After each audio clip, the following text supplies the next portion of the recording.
साथियों नमस्कार, मैं हरिश्चंद्र बंडवाल इस वीडियो में आप सभी का स्वागत करता हूं। दोस्तों, आज मैं एक ऐसी चीज आपको दिखाने जा रहा हूं, यकीन मानिए इससे पहले शायद ही आपने देखी हो। बिल्कुल एक्सक्लूसिव चीज है दोस्तों, और ये चीज नेहरू और प्रधानमंत्री मोदी से जुड़ी हुई है। देश के पहले प्रधानमंत्री नेहरू युद्ध के समय किस प्रकार की रणनीति अपनाते थे, उनके ही शब्दों में, और प्रधानमंत्री मोदी वो कैसे अपनाते हैं। जो आप देख रहे हैं ना मेरे साथ, ये दस्तावेज बड़ा महत्वपूर्ण है दोस्तों, बिल्कुल एक्सक्लूसिव दिखा रहा हूं आपको। और ये बहुत बड़ा दस्तावेज है, सैकड़ों पन्नों का। उससे छांट छांट करके आपके सामने एक बहुत ही नायाब चीज, जो कांग्रेसी इस समय प्रधानमंत्री मोदी की आलोचना करते हैं ना, कभी इंदिरा गांधी की तस्वीर चस्पा कर देते हैं, कभी कुछ करते हैं, किसी भी प्रकार से आलोचना करते हैं। आज मैं आपको उसकी सच्ची तस्वीर दिखाने वाला हूं।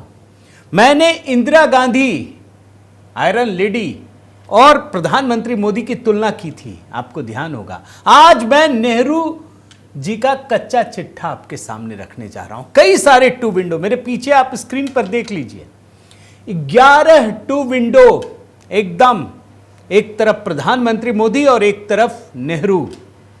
एक ही परिस्थिति में नेहरू क्या कहते थे और उसी परिस्थिति में प्रधानमंत्री मोदी क्या कहते थे। और दोस्तों यकीन मानिए, जब मैं ये दस्तावेज आपको दिखा रहा हूं ना, बहुत मेहनत से, सैकड़ों घंटों की ये मेहनत है, आपको बता दूं। जब मौका आता है तभी आपको दिखाता हूं मैं। आज चूंकि भारत पाकिस्तान युद्ध के बाद प्रधानमंत्री मोदी पर एक से बढ़कर एक हमले हो रहे हैं, तो जरा यकीन मानिए दिखाना पड़ेगा कि भाई इंदिरा गांधी के बाद नेहरू जी ने क्या किया, ये भी तो देखिए। कैसे युद्ध की परिस्थितियों को वो भारत के लिए नुकसान का सौदा बना देते थे, और प्रधानमंत्री मोदी ने क्या किया। इसलिए पूरा वीडियो दोस्तों, 11 टू विंडो जो मेरे पीछे आप देख रहे हैं, और दस्तावेज मैंने आपको दिखा दिया, बिल्कुल एक्सक्लूसिव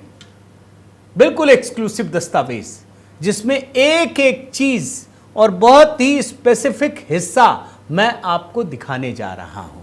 लेकिन आपसे निवेदन करता हूं दोस्तों कि कमेंट के साथ जरूर जुड़िएगा। और देखिए, ऑपरेशन सिंदूर पर मैंने जो गीत अपलोड किया है दोस्तों, हमारी टीम ने बहुत मेहनत की है। ये सिंदूर नहीं ज्वाला है, निर्णय ये हिम्मत वाला है। प्रधानमंत्री मोदी ने कैसे इस ऑपरेशन को अंजाम दिया, उसे गीतों के जरिए प्रस्तुत किया है। तो उस गीत को जरूर देखिएगा एचबी मेलोडी पर। और एक जानकारी भी आपको देता हूं दोस्तों कि प्रधानमंत्री मोदी या राष्ट्रवाद या सनातन संस्कृति को लेकर अब एचबी मेलोडी के बाद एचबी पोएट्री भी शुरू करने जा रहा हूं, तो आप ज़रूर उससे भी जुड़िएगा। राष्ट्रवादी कवियों को एक मंच देने की कोशिश कर रहा हूं। आइए शुरू करते हैं दोस्तों, और सीधे टू विंडो से, जैसा कि मैंने आपको वादा किया था। भाई नेहरू जब देश के प्रधानमंत्री बने, हालात आप जानते हैं, पाकिस्तान से युद्ध हुआ, लेकिन उनके कार्यकाल में चीन का युद्ध बड़ा महत्वपूर्ण है। और उस पूरे कालखंड को देखिए, आप जानते हैं दोस्तों, आपको जानकर हैरानी होगी, नेहरू ने कभी भी इस देश के सभी निवासियों को एक नहीं माना। वो मानते ही नहीं थे कि इस देश के लोग एक साथ खड़े हैं। वो बोलते थे इसको मानने का, इस बात का जिक्र करने का कोई औचित्य ही नहीं है। लेकिन प्रधानमंत्री मोदी साफ साफ कहते हैं कि जब बात देश की होती है ना, तो पूरा 140 करोड़ लोग एक साथ, एक जज्बे के साथ खड़े हो जाते हैं। टू विंडो दिखा रहा हूं आपको। पहला टू विंडो जो आप देख रहे हैं ना, वो तो आपको मैंने दस्तावेज दिखाया, मैं पढ़ देता हूं क्या लिखा है। Shri Jawaharlal Nehru, nor is it any good to talk about, मैं हिंदी में पढ़ता हूं, इस बात का जिक्र करने का भी कोई औचित्य नहीं है कि हमारे 45 करोड़ भारतीय एक साथ खड़े हैं। ये वर्बेटिम बोल रहा हूं दोस्तों, जो कहा वही बता रहा हूं। अब आप प्रधानमंत्री मोदी को सुनिए, जो इन्होंने आदमपुर एयरबेस में 13 मई को आम लोगों को संबोधित करते हुए कहा, सैनिकों के साथ साथ आम लोगों को। सुनिए। माता की जय ये सिर्फ उद्घोष नहीं है, ये देश के हर उस सैनिक की शपथ है जो माँ भारती की मान मर्यादा के लिए जान की बाजी लगा देता है। ये देश के हर उस नागरिक की आवाज है जो देश के लिए जीना चाहता है, कुछ कर गुजरना चाहता है। देखा आपने दोस्तों। अच्छा, ये प्रधानमंत्री नेहरू, प्रथम प्रधानमंत्री नेहरू, इनका भाषण कब का है ये बता देता हूं। ये भाषण है 14 अगस्त 1962 का। 1962 में ही चीन से युद्ध हुआ था और ये लोकसभा में दिया बयान है, जो भी मैं आपको दिखाने जा रहा हूं। मैं बता दूंगा अगर कोई दूसरा होगा तो दोस्तों। अब ये 2 विंडो देखिए। प्रधानमंत्री नेहरू देश को बटा हुआ मानते थे और ये कहने की बात नहीं है, उन्होंने कहा है। लेकिन प्रधानमंत्री मोदी सबको एक साथ लेकर चलते हैं।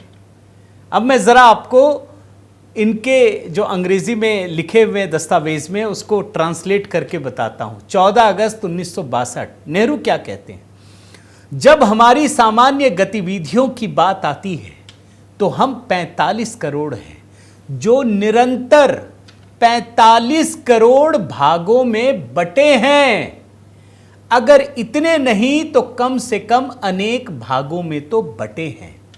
एकता और एकता के प्रयास का मतलब यह नहीं है कि बिल्कुल ही आलोचना न की जाए। मतलब नेहरू ये मानने को तैयार ही नहीं थे कि इस देश में कोई एकता है। वो बोल रहे हैं कि 45 करोड़ भागों में बटे हुए हैं, हर आदमी बटा हुआ है। अगर इतना ना मानो तो कुछ तो अनेक भाग में तो बटा ही बटा है। वो बोल रहे हैं इसकी आलोचना नहीं करूंगा, ये नहीं संभव है। प्रधानमंत्री मोदी ने 12 मई को जब देश के नाम संबोधन किया तो क्या कहा? सेना की तो बात करेंगे, लेकिन आम आदमी की बात कैसे कहते हैं, जरा झलकियां देखिए दोस्तों। 2 विंडो में दिखा रहा हूं। एक बार फिर भारत की सेना और सशस्त्र बलों को सैल्यूट करता हूं। हम भारतवासी के हौसले, हर भारतवासी का एकजुटता का शपथ, संकल्प, मैं उसे नमन करता हूं। देखा आपने दोस्तों, देखते जाइए। बहुत छोटे छोटे में 11 विंडो दिखा रहा हूं और इस वीडियो पर कमेंट जरूर कीजिएगा दोस्तों। ये रिसर्च आपको कहीं नहीं मिलेगा। बहुत मेहनत के साथ, सैकड़ों घंटों की मेहनत है ये, इसलिए लोगों तक शेयर कीजिए, लाइक कीजिए, जरूर कीजिएगा। मैं तीसरा विंडो दिखाता हूं। जानते हैं, नेहरू के सामने जब देश में एकता की बात होती थी तो वो उपहास उड़ाते थे, मजाक उड़ाते थे। एकता की बात, बड़ी बड़ी बातें हो रही है, लेकिन प्रधानमंत्री मोदी आम आदमी के एकता के जज्बे की बात करते हैं। बोलते हैं यही तो वो जज्बा है। अब देखिए नेहरू ने क्या कहा, मैं आपको पढ़कर सुनाता हूं।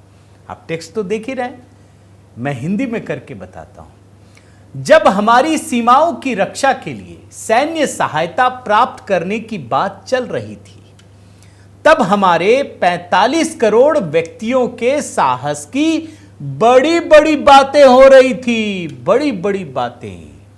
There was all the tall talk of courage of our 45 crore man. बड़ी बड़ी बातें हो रही थी। प्रधानमंत्री मोदी की सोच बिल्कुल अलग है दोस्तों। जब वे राष्ट्र के नाम संबोधन करते हैं ना, तो करोड़ों भारतीयों का जिक्र करना नहीं भूलते। उनका संदर्भ एकदम अलग है, एकता की भावना। सुनिए, बहुत छोटा बयान है। ऑपरेशन सिंदूर ये सिर्फ नाम नहीं है, ये देश के कोटि कोटि लोगों की भावनाओं का प्रतिबिंब है।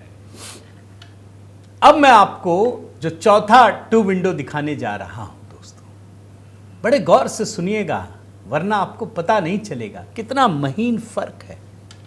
परमाणु बम की बात करता हूं, और ये भी बयान जो आपको दिखा रहा हूं ना, ये 14 अगस्त 1962 लोकसभा में दिया हुआ बयान है। बोल दे रहा हूं मैं, किसी को मन करे चेक कर लीजिएगा जाके संसद में, ये कहीं नहीं मिलेगा। मैं आपको दिखा रहा हूं। जिनको भी लगता हो कि ये कहां से मैं ला रहा हूं, मैं उनके लिए कह रहा हूं।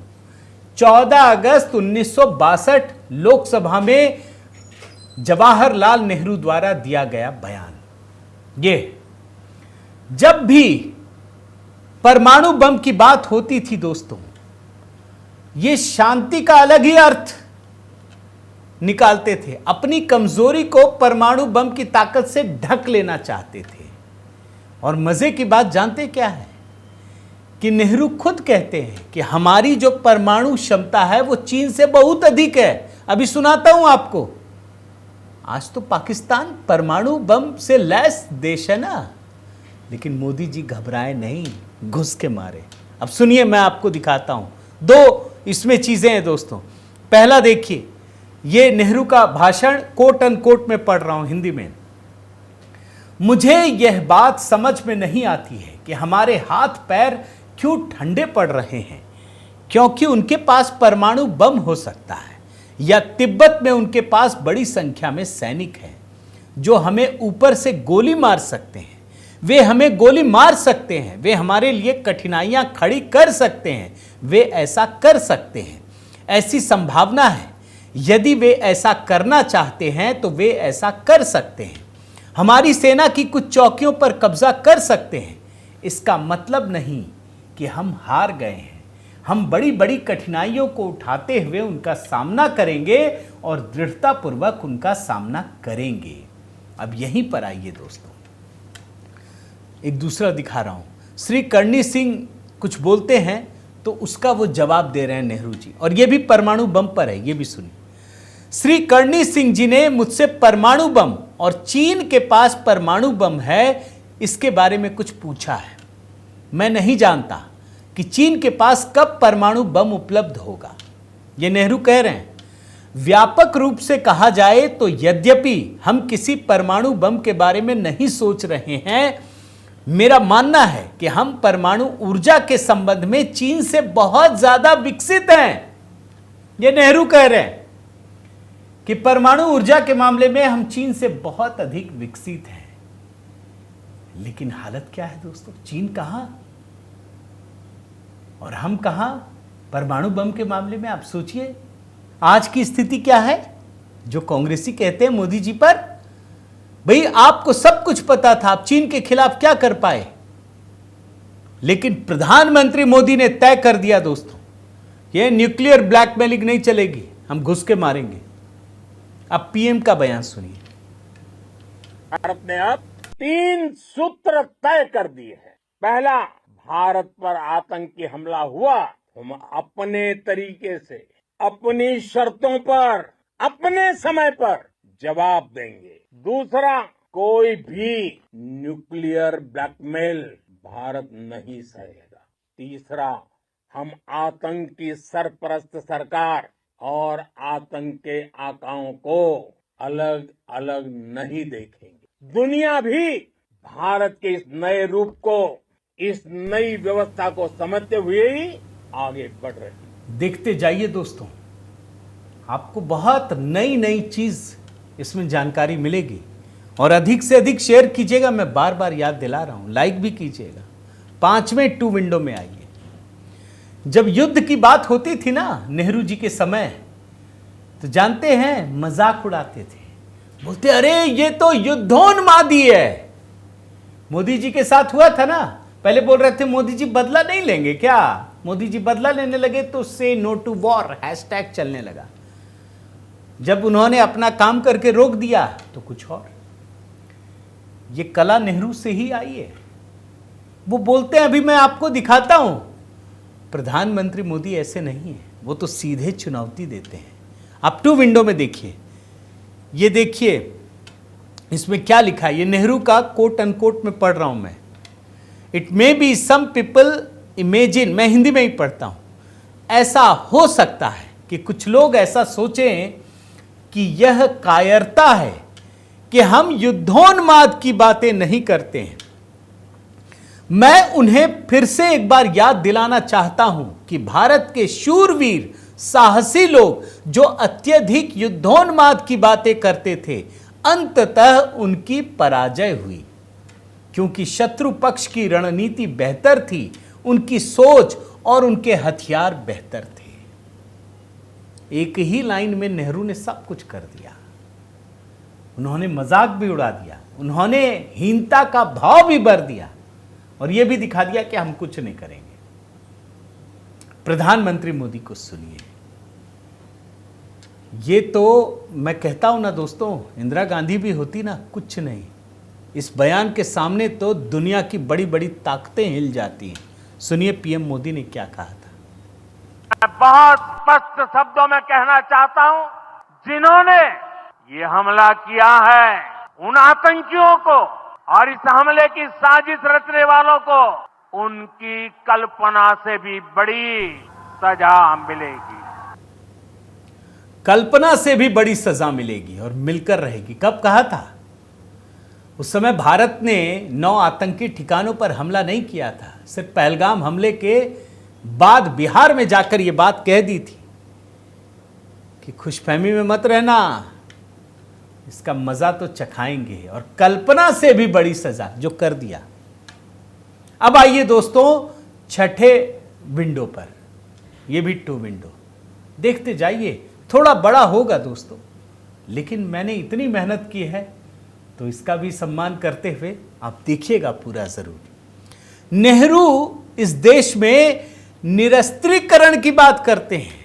वो देश को कमजोर करने पर आतुर थे। उनको पता था कि चीन लगातार भारत की जमीन को खाता जा रहा है। उनको यह पता था कि चीन कभी भी फुल फ्लेजेड हमला कर सकता है, फिर भी वो देश को कमजोर करने पर आतुर थे। बयान से सुनाता हूं, मगर प्रधानमंत्री मोदी शक्ति के उपासक हैं। वो शांति को भी शक्ति से जोड़कर देखते हैं, जो राष्ट्रकवि रामधारी सिंह दिनकर कहा करते थे। 2 विंडो में देखिए। पहले मैं नेहरू के बयान को कोट अनकोट में पढ़ता हूं। 14 अगस्त 1962 लोकसभा का बयान है। वर्तमान विश्व के संदर्भ में जब निरस्त्रीकरण, शांति स्थापना इत्यादि के बारे में इतना कुछ कहा जा रहा है और इतने प्रयास किए जा रहे हैं, ऐसी परिस्थिति में हमारे लिए यह एक बुरी बात होगी जो निरस्त्रीकरण और शांति के पक्षधर रहे हैं, वे युद्धोन्माद की बातें करें। हमको निरस्त्रीकरण, शांति स्थापना, ये तो उपासक बन गए, तो कैसे युद्ध की बात करेंगे? अब प्रधानमंत्री मोदी को सुनिए। वो साफ कहते हैं, ये 12 मई का बयान है राष्ट्र के नाम संबोधन का। वो साफ कहते हैं कि भैया शांति भी तभी आती है ना जब आप शक्तिशाली होते हैं। सुन लीजिए। शांति का मार्ग भी शक्ति से होकर जाता है। मानवता शांति और समृद्धि की तरफ बढ़े, हर भारतीय शांति से जी सके, विकसित भारत के सपने को पूरा कर सके, इसके लिए भारत का शक्तिशाली होना बहुत जरूरी है और आवश्यकता पड़ने पर इस शक्ति का इस्तेमाल भी जरूरी है। और पिछले कुछ दिनों में भारत ने यही किया है। अब एक और नया 2 विंडो दोस्तों, 7वां। अच्छा, एक बात आपको बताता हूं भाई, पीएम के समय में ये तीसरा बड़ा आतंकी हमला है। हर बार जवाब देते हैं। कभी सोचा आपने कि इससे पहले किसी भी कांग्रेसी सरकार की हिम्मत नहीं हुई? आखिर क्यों? उसकी वजह आपको नेहरू में दिखेगा। नेहरू जी सैन्य ताकत में पैसा लगाने के पूरे खिलाफ थे, भयंकर। और Modi ji make in India हथियार, अत्याधुनिक हथियार, air warfare, air defence system, हर चीज अत्याधुनिक। दोस्त, दोनों की सोच में बड़ा अंतर है। नेहरू सैन्य शक्ति पर पैसा लगाने के खिलाफ थे, ये जानते हुए भी कि चीन ने भारत की बड़ी जमीन पर कब्जा कर लिया है, वो आक्रामक हो चुका है।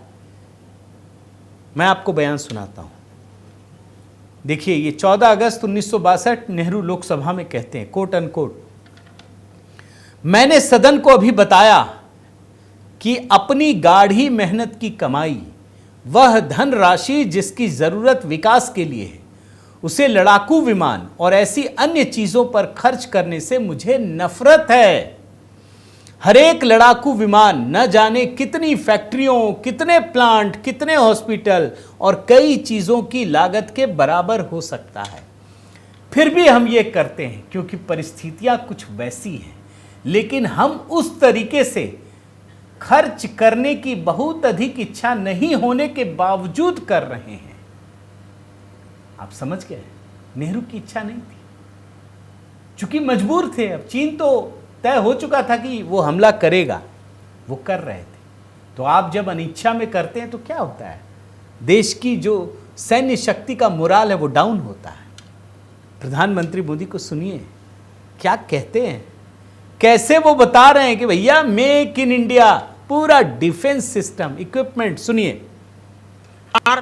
ऑपरेशन सिंदूर ने नया आयाम जोड़ा है। हमने रेगिस्तानों और पहाड़ों में अपनी क्षमता का शानदार प्रदर्शन किया और साथ ही न्यू एज वॉरफेयर में भी अपनी श्रेष्ठता सिद्ध की। इस ऑपरेशन के दौरान हमारे मेड इन इंडिया हथियारों की प्रामाणिकता सिद्ध हुई। आज दुनिया देख रही है 21वीं सदी के वॉरफेयर में made in India defence equipments, इसका समय आ चुका है। 8वां टू विंडो देखिए दोस्तों। नेहरू को सब पता था दोस्तों कि चीन क्या कर रहा है, वो कब्जा कर रहा है, लगातार कर रहा है। ये तो पूरा वीडियो कांग्रेस तक पहुंचाइएगा दोस्तों, कम से कम राहुल गांधी को देखना चाहिए। वे चीन को लेकर मोदी जी को छेड़ते हैं ना, उसी पर ये पूरा वीडियो। नेहरू को पता होते हुए भी उनकी कमजोरी साफ साफ झलकती है। अभी मध्यस्थता का नाम लेकर के मोदी जी को छेड़ रहे थे ना, कह दिया ना ट्रंप ने, हमने कुछ नहीं किया मध्यस्थता। और मोदी जी खुद कह रहे हैं कि हमने ऑपरेशन सिंदूर स्थगित किया, बंद नहीं किया। मैं आपको नेहरू का बयान सुनाता हूं। इस सदी के 50 के दशक की शुरुआत में यही स्थिति थी। यह लगभग वही समय था जब चीन ने तिब्बत को कब्जे में लिया था और हम ऐसा कुछ भी नहीं कर सकते थे जिससे कि इसे रोका जा सकता था। लोगों को लगता है, ये नेहरू कह रहे हैं, लोगों को लगता है कि अगर हमने ये कहा होता नहीं आप कतई ऐसा नहीं कर सकते, तो वो इसे रोक देते, या हमने अगर कहा होता कि हम आपको मान्यता नहीं देंगे तो वे इसे रोक देते। निश्चय ही ये एक काल्पनिक बात है। सच्चाई ये है कि उन्होंने तिब्बत को अपने कब्जे में ले लिया। उसके तुरंत बाद ज्यों ही उनका आधिपत्य मजबूत हुआ, उनका नियंत्रण मजबूत हो गया। आप देख रहे हैं नेहरू क्या कह रहे हैं, मतलब चीन तिब्बत को हड़पता रहा, इनको पता था, लेकिन इन्होंने कुछ कहा ही नहीं, ना विरोध किया। भाई आप सोचिए, चीन और भारत के बीच इतना बड़ा देश तिब्बत, भाई चीन से हमारी सीमा एकदम दूर हो गई थी। उस चीन ने तिब्बत को हड़प लिया, नेहरू ने कुछ नहीं कहा, एक शब्द नहीं कहा। आज क्या स्थिति है? प्रधानमंत्री मोदी के बारे में ट्रंप ने कितना कहा, मैं डरा रहा था, ये कर रहा था। मोदी जी ने क्या कहा? सैनिकों के बीच जाकर 13 मई को हमने ऑपरेशन सिंदूर सिर्फ स्थगित किया है, बंद नहीं किया। सुन लीजिए। पाकिस्तान की गुहार के बाद भारत ने सिर्फ अपनी सैन्य कार्रवाई को स्थगित किया है। अगर पाकिस्तान ने फिर से आतंकी गतिविधि या सैन्य दुस्साहस दिखाया तो हम उसका मुंह तोड़ जवाब देंगे। ये जवाब अपनी शर्तों पर, अपने तरीके से देंगे। अब ये 9वां टू विंडो देखिए दोस्तों, ये भी देखिए। नेहरू को बड़ा विचित्र है ये जो टू विंडो दिखा रहा हूं, इसमें कुछ ग्राफिक्स, मतलब उनके कोटेशन आपको दिखाता हूं। नेहरू को ये पता ही नहीं चल रहा था कि चीन हमारे जमीन को कब्जा कर रहा है। उनको कई साल बाद पता चला, 1962 का है और 57-58 में क्या हो रहा था ये उनको पता ही नहीं चल रहा था, बाद में पता चला। लेकिन पता भी चल गया तो उन्होंने क्या किया? कुछ नहीं किया, बस विरोध किया। ऐसा नहीं करो भाई, अरे आपकी कोई जमीन छीन रहा है, आप जाकर बोले नहीं नहीं ऐसा मत करो, ये गलत है। ऐसे कोई रुकता है क्या? लेकिन प्रधानमंत्री मोदी क्या करते हैं, मैं आपको वो भी दिखाता हूं, वो लक्ष्मण रेखा कैसे खींचते। ये थोड़ा सा बड़ा है, मैं जरा आपको पढ़कर बताता हूं। पहला ये देखिए, 1957 में चीन ने हमारे क्षेत्र पर पहली बार अतिक्रमण किया। ये नेहरू बोल रहे हैं। हमें उस सड़क के बारे में 1957 के अंत अथवा 1958 में पता चला। इनको पता ही चला। जब 1959 में हमने चीनी सरकार के पास इसके बारे में विरोध प्रकट किया तो उन्होंने कोई उत्तर नहीं दिया। अब आपका कोई जमीनें छीन के जा रहा है, आप बोलेंगे नहीं नहीं गलत है, तो क्या जवाब देगा? ये बोल रहे नेहरू जी। और उसके बाद देखिए वो क्या कहते हैं कि मतलब चीन को कैसे धमकी देते हैं, वो मैं आपको दिखा रहा हूं। ये थोड़ा बड़ा है, मैं आपको पढ़ता हूं, हिंदी में ही पढ़ देता हूं। मुझे जब कोई व्यक्ति मिलता है, अमेरिकी अथवा अंग्रेज अथवा यहां पर उपस्थित प्रेस के लोग अथवा विदेशी प्रेस के व्यक्ति मिलते हैं तो मुझसे पूछते हैं आपका क्या विचार है, चीन ने भारत के विरुद्ध ये कदम क्यों उठाया जब उसने किसी अद्भुत पहाड़ को प्राप्त करने की आशा में भारत की कीमती मित्रता गंवा दी? मेरे पास उनके लिए कोई उत्तर नहीं है। मैं इसका कोई उत्तर नहीं दे सकता। मैं विभिन्न बातों का अनुमान लगा सकता हूं कि तिब्बत में क्या हो रहा है। अपना विस्तार करने की उनकी पुरानी नीति, अपने अलग मानचित्रों के अनुसार कल्पना करना कि अमुक क्षेत्र हमारा है, ये कहना कि हम दूसरों को झुकाने में समर्थ हैं, ऐसा भी विचार हो सकता है। क्योंकि मेरे लिए तो ये असाधारण है। मैं इसके बारे में जितना सोचता हूं मुझे उतना ही लगता है कि चीन ने ऐसा क्यों और कैसे कर दिया ये छोटा मामला नहीं है। वे भारत की सद्भावना खो देंगे। चीन को क्या लॉस हुआ समझे आप? फिर आगे की लाइन पढ़ता हूं। ये चीन के 650 मिलियन लोगों के लिए भी एक छोटा मामला नहीं है, यह एक बड़ी बात है क्योंकि उन्होंने हमारी सद्भावना खो दी है। वो ऐसा करते रहेंगे तो वो एशिया के कई देशों की सद्भावना खो देंगे। अब आपने देखा, नेहरू को पता है कि चीन भारत के हिस्सों पर कब्जा कर रहा है, तिब्बत को खा चुका है, तो कैसे डराते हैं नेहरू? बोलते हैं ऐसा करके उन्होंने हमारी सद्भावना खो दी है। कमाल है। अरे आपके घर में घुसकर आपकी जमीन छीन रहा है और आप बोल रहे हैं कि चीन हमारी सद्भावना खो देगा। यह बयान सुना रहा हूं आपको दोस्तों, एक्सक्लूसिव 14 अगस्त 1962 का। प्रधानमंत्री मोदी को सुनिए कैसे साफ साफ कहते हैं, हमारी लक्ष्मण रेखा, आतंक के विरुद्ध यह लक्ष्मण रेखा है, कुछ भी करोगे यही न्यू नॉर्मल, हम घुस के मारेंगे। बयान सुनिए। आतंक के विरुद्ध भारत की लक्ष्मण रेखा अब एकदम स्पष्ट है। अब फिर कोई टेरर अटैक हुआ तो भारत जवाब देगा, पक्का जवाब देगा। ये हमने सर्जिकल स्ट्राइक के समय देखा है, एयर स्ट्राइक के समय देखा है, और अब तो ऑपरेशन सिंदूर भारत का न्यू नॉर्मल है। वैसे ये तुलना चीन से कर रहा था दोस्तों, तो जानकारी आपको दे देता हूं। चीन ने डोकलाम और गलवान में यही कोशिश की थी, घुस के मारा था भारत ने। आपको याद है ना, कितने दिनों तक, सालों तक तो वो लड़ाई जारी रही। हमने मारा, उनके 50 सैनिक को मारा, घुस के मारा। वो एक कदम चलेंगे, हम 2 कदम चलेंगे, साफ दिखाया था। आप भूले नहीं होंगे, मैंने गलवान डोकलाम पर कई वीडियो बनाए दोस्तों। पाकिस्तान में भी यही कर रहे हैं, और पाकिस्तान के साथ तो चीन भी खड़ा था। आइए 10वां टू विंडो, और ये देख करके आपको बहुत अच्छा नहीं लगेगा दोस्तों। हमारे देश का प्रधानमंत्री, पहला प्रधानमंत्री, इस पर मैंने एक वीडियो बनाया था, उनके 17 साल के लोकसभा में दिए भाषण पर। आप आश्चर्य करेंगे, कभी किसी जगह पर वो हमारे धर्म ग्रंथों का उदाहरण नहीं देते। उनके बारे में सही कहा जाता है ना कि शरीर से क्या है, पाश्चात्य हैं, मन से कुछ और हैं, इससे इस्लाम है, कुछ ऐसा है। आप लिख दीजिएगा कमेंट में, मैं भूल गया। मगर वो भारतवासी नहीं है, हिंदू अपने आप को दुर्भाग्य से शायद मानते, कुछ इस तरह की बात। मगर आपको जो मैं दिखाने जा रहा हूं ना, आपको नजर आएगा कि नेहरू को हिंदू धर्म ग्रंथों से एकदम चिढ़ थी, कहीं उदाहरण नहीं देते। प्रधानमंत्री मोदी तो अपने धर्म ग्रंथों से प्रेरणा लेते हैं। मैं 2 विंडो में दिखा रहा हूं। आप जानते हैं जब चीन के मुद्दे पर चर्चा हो रही थी तो किसी ने महाभारत से जिक्र कर दिया।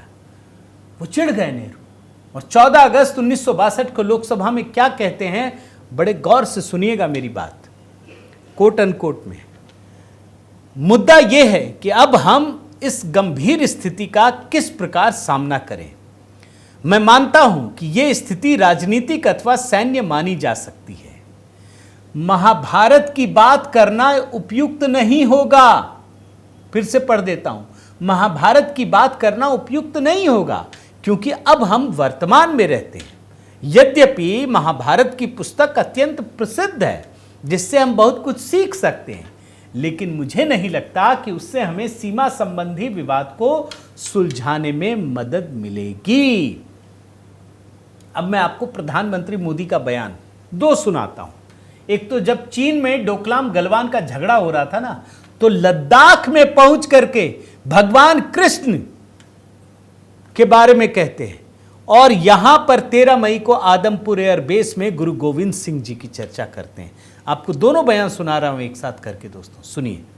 आप उसी धरती के वीर हैं जिसने हजारों वर्षों से अनेकों आक्रांताओं के हमलों को, अत्याचारों का मुंह तोड़ जवाब दिया है। हम, और ये हमारी पहचान है, हम वो लोग हैं जो बांसुरी धारी कृष्ण की पूजा करते हैं, तो हम वही लोग हैं जो सुदर्शन चक्रधारी कृष्ण को भी आदर्श मान करके चलते हैं। गुरु गोविंद सिंह जी ने कहा था, 1.25 लाख से एक लड़ाऊं, चिड़ियन ते मैं बात तुड़ाऊं, तबे गुरु गोविंद सिंह नाम कहाऊं। अधर्म के नाश और धर्म की स्थापना के लिए शस्त्र उठाना, ये हमारी परंपरा है। एक आखिरी टू विंडो दिखाता हूं दोस्तों। नेहरू के समय, मोदी के समय। नेहरू के समय कोई झगड़ा हुआ तो सब कुछ संयुक्त राष्ट्र ले आते थे। पाकिस्तान का मामला आया, कश्मीर का संयुक्त राष्ट्र ले गए। भाई संयुक्त राष्ट्र में इनको सुरक्षा परिषद में जगह मिल रही थी, नहीं लिया। जानते हैं ना, चीन का मुद्दा हो, तिब्बत का मुद्दा हो, संयुक्त राष्ट्र में। मैं एक आध लाइन पढ़ देता हूं। मैं एक और बात कहना चाहता हूं कि अभी भारत ने फैसला किया है कि हम चीन को संयुक्त राष्ट्र संघ में लाने के प्रस्ताव को इस बार फिर से उठाएंगे। बहुत लंबा चौड़ा है ये, आप देख लीजिए। 4 सितंबर 1959 को अटल, नहीं ये क्या है दोस्तों, मैं आपको बताता हूं। ये दरअसल नेहरू का बयान नहीं है, ये है 4 सितंबर 1959 को अटल बिहारी वाजपेयी का ये बयान है जो मैं आपको दिखा रहा हूं। दरअसल बार बार नेहरू संयुक्त राष्ट्र संघ की बात करते थे ना, तो अटल बिहारी वाजपेयी उस समय लोकसभा में, और ये तारीख है 4 सितंबर 1959, वो इनको चेताते हैं कि अरे भाई जो बार बार उठाते हो तो जाकर चीन का विरोध तो करो। चीन की जगह तुम्हें जो दिया जा रहा है संयुक्त राष्ट्र सुरक्षा परिषद में, वो तो ले लो। नेहरू ने उसका भी विरोध किया था दोस्तों। ये पूरा बयान वही है। और आज क्या हो रहा है, प्रधानमंत्री मोदी के समय यही काम कांग्रेस पार्टी के कई नेता कर रहे हैं। और आपने देखा होगा, चाहे मणिशंकर अय्यर से लेकर अभी कर्नाटक के मुख्यमंत्री सिद्धारमैया तक, पाकिस्तानी अखबारों में हेडलाइन बने हुए हैं, चहेते बने हुए थे। जब युद्ध चल रहा था ना, तब की बात बता रहा हूं मैं। तो अब तो सवाल उठेगा ना कि भाई अगर आप पाकिस्तानियों के प्रिय बन गए तो क्या ये जायज है? क्या इस तरह का बयान देना चाहिए आपको? तो ये टू विंडो में दोस्तों मैंने आपको 11 चीज़ें दिखाई। ये वीडियो थोड़ा बड़ा हो गया, लेकिन मैं उम्मीद करता हूँ सैकड़ों पन्नों की मेहनत निकाल कर लाया हूँ, ताकि आपको समझ में आ सके कि युद्ध की परिस्थिति में प्रधानमंत्री मोदी कैसे काम करते हैं और नेहरू ने किस प्रकार काम किया। इंदिरा गांधी का भी मैं आपको दिखा चुका हूँ। आप कमेंट करके ज़रूर बताइएगा दोस्तों कैसा लगा। और आपसे निवेदन करता हूँ कि अगर आपने इस चैनल को सब्सक्राइब नहीं किया है तो ज़रूर कीजिए, लाइक कीजिए, बेल आइकन दबाइए। और हाँ, HB मेलोडी, वहाँ हमने जो गीत अपलोड किया है दोस्तों, ये सिंदूर नहीं ज्वाला है, ज़रूर देखिएगा, अधिक से अधिक लोगों तक साझा कीजिएगा, ये आपसे निवेदन करता हूँ। और HB पोइट्री, अब एक नई चीज़ कविताओं के ज़रिए शुरू करने का प्रयास है, तो उस पर भी अपना प्रेम दीजिएगा। बहुत बहुत धन्यवाद। जय सिया राम।